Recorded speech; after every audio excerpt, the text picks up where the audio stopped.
the tops cut off our rolls here for our asparagus in ambush.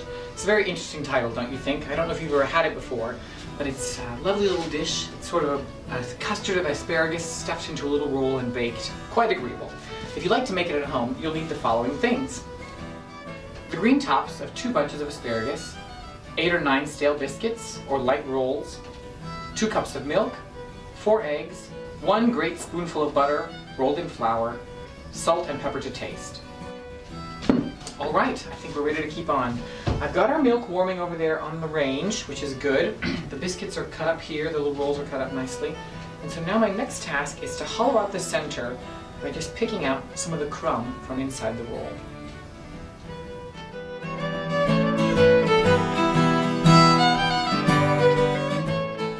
Alright, we've taken some of the crumb from inside the rolls there, and now it's time to chop our asparagus.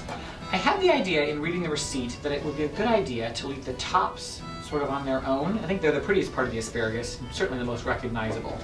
So I'm going to leave those on their own off to the side, and then put them in as a sort of decoration on the inside. I think that's the idea I have at least. The rest of it I'm going to chop very fine. It's already been parboiled. We had it last evening. With our leftovers from our dinner meal. So we've got the rest of that ready to go in here. And then I'm going to crack some eggs into our bowl and have that ready for our custard. The milk is almost hot enough, so we'll be moving along quite nicely here soon.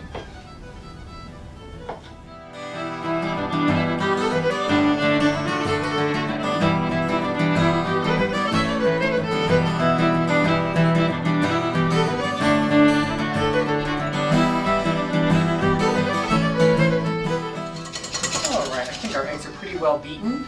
Now I'm going to add a little bit of our warm milk to sort of temper the eggs. I don't want to put my eggs directly into all this milk because they'll curdle, and that would not make a very agreeable custard. But if I add a little bit at a time, it'll sort of warm them up all the way throughout and not leave me with scrambled eggs, which I do like scrambled eggs, but maybe not in a custard.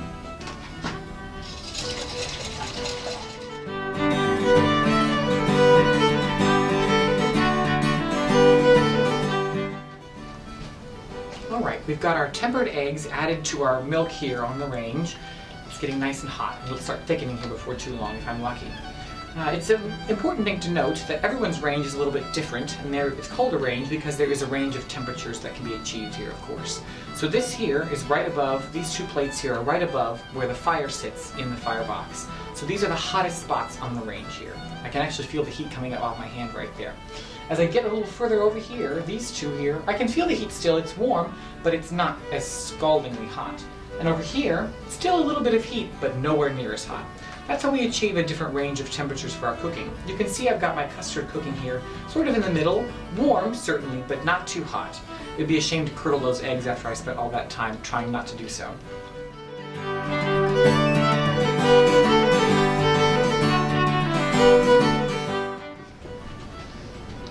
Custard is thickening up a little bit, which is nice. So it's time to add our butter with a little bit of flour. I've got a great spoonful of butter here. I'm going to add a little bit of flour too and roll it around in that to get it nice and evenly coated. The flour will, of course, be what thickens the sauce for us, and if it stays stuck to the piece of butter, all the better. So we'll make a little bit of a little addition here. Into the custard it goes, plus the butter will give it a nice rich flavor, I think. So. And now we stir and we wait.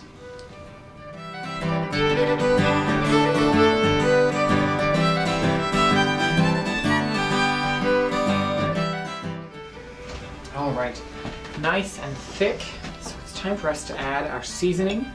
So a little bit of salt, a little bit of pepper.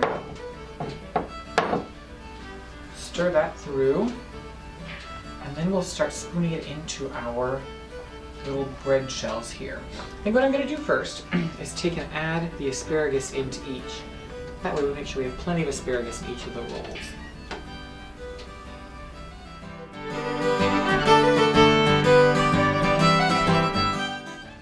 Alright, that done, I'm going to spoon some of our custard into each of the little shells, and then I think I'm going to top them nicely with the little fronds of the asparagus plant at the top there. I think that will make it look quite nice.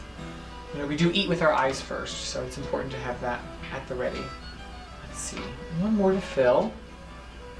And then I'll go in and place the little asparagus heads at the top there, just for a little nice presentation.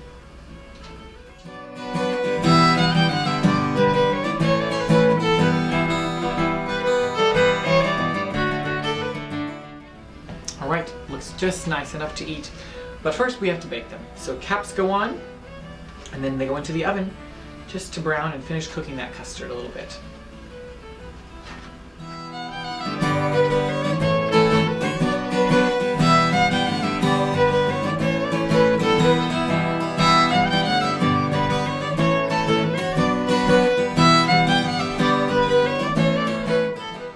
All right, those should be just about, yes, just done.